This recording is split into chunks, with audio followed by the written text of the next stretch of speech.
شکریہ جی، آپ نے بہت زیادہ انتظار کیا۔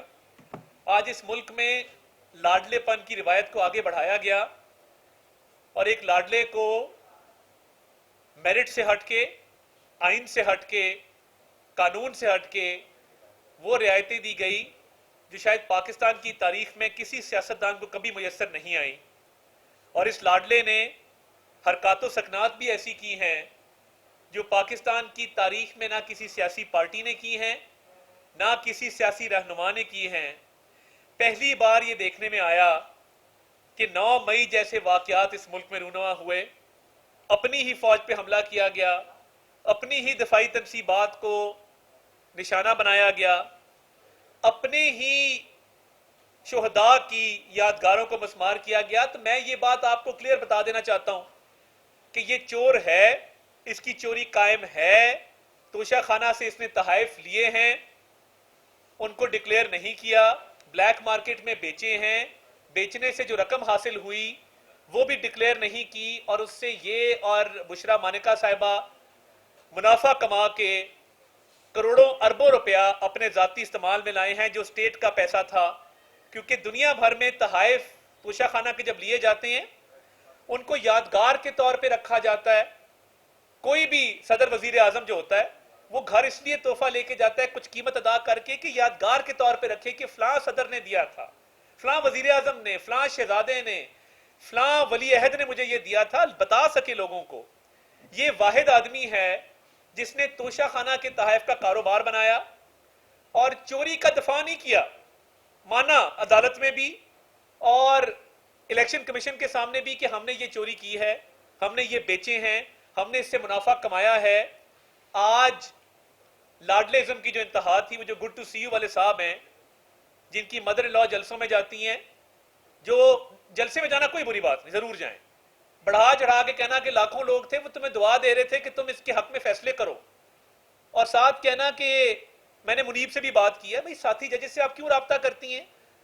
اور سپریم کورٹ نے ایک مثال قائم کر دی کہ ماتحت عدالتوں کو پہلے ہی کیس کے میرٹس پہ بتا دیا کہ آپ نے کیا فیصلہ کرنا ہے۔ اور اسلام آباد ہائی کورٹ میں جو ہلڑ بازی کی گئی، گالم گلوچ کی گئی، نعرے بازی کی گئی، جج کو انڈر پریشر کرنے کے لیے پیچھے سپریم کورٹ تھی اور آگے آئی ایل ایف کے لائرز تھے۔ اب یہ جو سارا کھیل کھیلا گیا ہے جس میں صدر مملکت بھی شامل ہیں، جب چور ڈاکوؤں کی کچھ سزائیں کم کرتے ہیں نا 14 اگست کو، اس میں 6 ماہ نیازی صاحب کی بھی صدر مملکت نے اپنے ہی پارٹی کے چیئرمین کی 6 ماہ سزا کم کر دی۔ اب یہ 6 ماہ کمی کیوں واقع کی گئی؟ کیونکہ چوری کی بھی تھی، پتا تھا، عدالت میں پتا تھا کہ سینٹنس جتنا کم ہوگا اتنی جلدی سزا معطل ہوگی۔ تو صدر مملکت بھی اس گھنونے کھیل میں شامل ہیں، اور چیف جسٹس نے اور مظاہر علی اکبر نقوی صاحب جنہوں نے اپنے پلاٹ کا آج تک جواب نہیں دیا کہ وہ 40 کروڑ کا پلاٹ 10 کروڑ میں کیسے لیا، وکیل صفائی بن کے سپریم کورٹ میں یہ کیس سنا۔ یعنی ابھی سیمی فائنل کا میچ جاری ہے اور فائنل میچ پہلے شروع ہو گیا ہے۔ سپریم کورٹ کی باری آنی تھی مگر جلدی اس بات کی تھی کہ 16 ستمبر کو ریٹائرمنٹ ہے اور اس سے پہلے لاڈلے کو ریلیف دینا مقصود تھا، اور اس لیے یہ کھیل کھیلا گیا۔ ان کی پوری کوشش کے باوجود سزا ختم نہیں ہوئی، سزا معطل ہوئی ہے۔ معطل تب ہوتی ہے جب سزا کم ہو تو کوئی بھی چور ڈاکو مجرم خائن جاتا ہے اور وہ کہتا ہے کہ جی میری سزا تھوڑی کم ہے، مجھے بیل دے دے۔ یہ بیل کی طرح ہے، اپیل میرٹ کے اوپر ہوگی جب بھی وہ لگے گی۔ اور فی الحال کیونکہ سائفر کے کیس میں آلریڈی ایک جج صاحب ان کا جوڈیشل ریمانڈ دے چکے، عمران نیازی کی رہائی ممکن نظر نہیں آتی۔ سائفر کا کیس ایک سینسٹیو کیس ہے، ایک سنجیدہ کیس ہے، پاکستان کی ساکھ کو نقصان پہنچا، پاکستان کے دشمنوں کو فائدہ پہنچا، غیر قانونی طور پہ ایک بیانیہ گھڑا گیا، سائفر لہرایا گیا، اس پہ پوری سیاست کی گئی، آفیشل سیکرٹس ایکٹ کی وائلیشن کی گئی، بھگتنا تو پڑے گا۔ اور وہ گرفتاری پہلے سے ڈل چکی، 14 دن کے لیے جسمانی جوڈیشل ریمانڈ پہ دیا تھا آفیشل سیکرٹس ایکٹ کے جج نے، اور وہ کل ختم ہو رہا ہے، تو یہ رہائی تو ممکن نہیں ہے۔ مگر سزا اپنی جگہ قائم، نہ اہلی اپنی جگہ قائم، سزا کا معطل ہونا سزا کا ختم ہونا نہیں ہے۔ توشہ خانہ کی چوری بھی قائم ہے، اور یہ ریاست مدینہ کا دعوے دار مسلم امہ کا لیڈر اپنے آپ کو کلیم کرتا ہے 2 جھنڈے لگا کے، آج تک انہوں نے کہا کہ ہم نے چوری نہیں کی۔ آپ پوچھ لیں، یہ کہتے ہیں کہ وہ گواہ پیش نہیں کرنے دیے۔ گواہ آپ 100 بھی پیش کر لیتے، گواہ کون ہے؟ رؤف حسن اپنا ترجمان، گواہ کون ہے؟ اپنے اکاؤنٹنٹ. 2 دن جج ہمایوں دلاور نے ویٹ کیا کہ شاید کوئی گواہ آ جائے، گواہ نہ آیا. پھر حق دفاع ختم کیا گیا جو کہ جج کا اختیار تھا.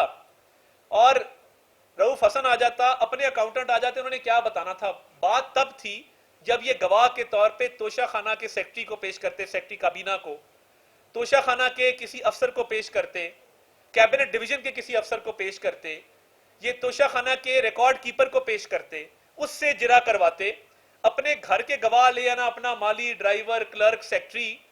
یہ کوئی گواہ جو یہ بیانیاں بنا رہے ہیں نا کہ پتہ نہیں گواہ کون سے اوپر سے اترے ہوئے گواہ تھے، وہ گواہ ان کے اپنے لوگ تھے. ان کی گواہی اگر جج ہمایوں دلاور سن بھی لیتے، 3 دن انتظار کیا. انہوں نے کہا جی وہ کراچی ہیں، وہ آ رہے ہیں، وہ نہیں آ سکتے، وہ پرسوں آئیں گے، وہ اگلے ہفتے آئیں گے. یہ بات مد نظر رکھیے کہ یہ ہرے ٹرائل نہیں تھا، یہ 11 ماہ چلا ہے.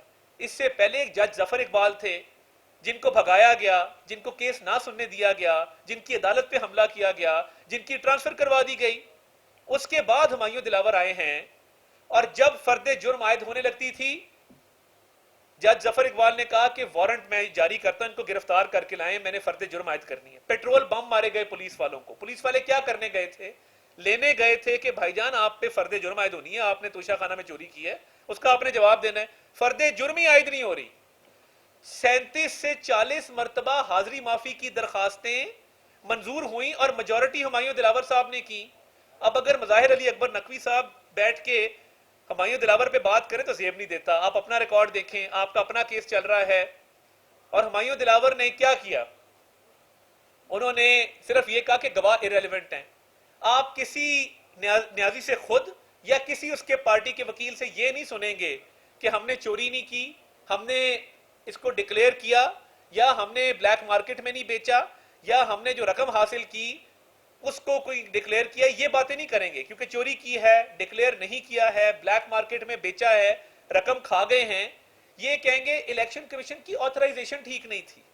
الیکشن کمیشن کے وہ 180 دن گزر گئے ہوئے تھے. وہ ہمایوں دلاور نے لسٹ آف وٹنسز پیش کرنے کا موقع نہیں دیا. ٹیکنیکلٹیز پہ، تکنیکی بنیادوں پہ کھیلیں گے کیونکہ 6 سال فورن فنڈنگ کا کیس چلایا. توشہ خانہ میں بھی یہی مقصود تھا کہ 6 سال چلانا ہے. بدقسمتی یہ ہوئی کہ 16 ستمبر نزدیک آ رہی تھی تو گڈ ٹو سی یو والے صاحب نے ریلیف دینے کے لیے ایک کھیل کھیلا، پورے کیس کے میرٹس کو ٹچ کیا. حالانکہ یہ اپیل نہیں تھی، یہ سزا معطلی کی درخواست تھی. 2 مختلف چیزیں ہیں، ایک سزا معطلی کی درخواست ہے اور ایک مین اپیل ہے. سزا معطلی کی درخواست میں میرٹ ڈسکس نہیں کیے جاتے، مختصر بحث ہوتی ہے اور سزا یا معطل ہوتی ہے یا قائم رہتی ہے. پھر اپیل آتی ہے جس میں سزا ختم کرنے کا اختیار جج کے پاس ہے. تو سپریم کورٹ کے بینچ نے آؤٹ آف ٹرن اگینسٹ لا جب یہ ساری چیزیں ڈیٹیل میں کیس کی ڈسکس کر دی، ماتحت عدالتوں کو باؤنڈ کر دیا، اپنا ذہن دے دیا کہ لاڈلے کو فیور کرنا ہے. اس فیورٹزم کے باوجود سزا ختم نہیں ہوئی، نہ اہلی ختم نہیں ہوئی، اپنی جگہ قائم ہے. رہائی ممکن نہیں ہے کیونکہ سائفر کے ایک سینسٹیو کیس میں پہلے ہی گرفتاری عمل میں آ چکی ہے. تو کیا ہی اچھا ہوتا، جتنا بڑا یہ ریاست مدینہ کا دعوے دار ہے، یہ آگے کہتا کہ جی میری پوری تلاشی لیں، میرے سے پوری رسیدیں لیں، میں ایک ایک گھڑی کا جواب دوں گا، میں ایک ایک ہار کا جواب دوں گا، میں ایک ایک انگوٹھی کا جواب دوں گا، میں ایک ایک بریسلیٹ کا، ایئر رنگز کا جواب دوں گا. نہیں، یہ بات نہیں کی. چوری پہ تو آنا ہی نہیں ہے، وہ نو گو ایریا ہے. تکنیکی بنیادیں، جج ہمایوں دلاور نے فلاں کر دیا، حق دفاع ختم کر دیا. بھائی آپ کے گواہ ٹھیک ہوتے تو ضرور سنتے وہ. اور 2 دفعہ بلایا، 3 دن انتظار کیا، نہیں آئے. آپ تاخیری حربے استعمال کرنا چاہتے تھے کیونکہ آپ کو پتا تھا کہ آپ نے چوری بھی کی ہے، آپ نے ڈکلیئر بھی نہیں کیا، آپ پیسے بھی کھا گئے ہیں، اور ایک بیوپار کیا. یعنی یہ ہیرے جواہرات گھڑیوں کا بیوپار تھا. یہ اور بشرا صاحبہ باقاعدہ ایک ذریعہ آمدن اس کو بنا لیا گیا تھا. لالچ، ہرس اور ہوس کی انتہا تھی جس طریقے سے یہ گھنونا کھیل کھیلا گیا ہے. تو سزا معطل ہونے پہ بہت جلدی مٹھائی نہ کھا لیجیے گا. سزا اپنی جگہ قائم ہے، نا اہلی اپنی جگہ قائم ہے. سائفر کے کیس میں آپ نے جواب دینا ہے، اور وہ جج نے آج سے 15-16 تاریخ کو آپ کو جوڈیشل ریمانڈ پہ 30 دن کے لیے بھیجا تھا جو کل ختم ہو رہے ہیں. تو اس میں بھی آپ کو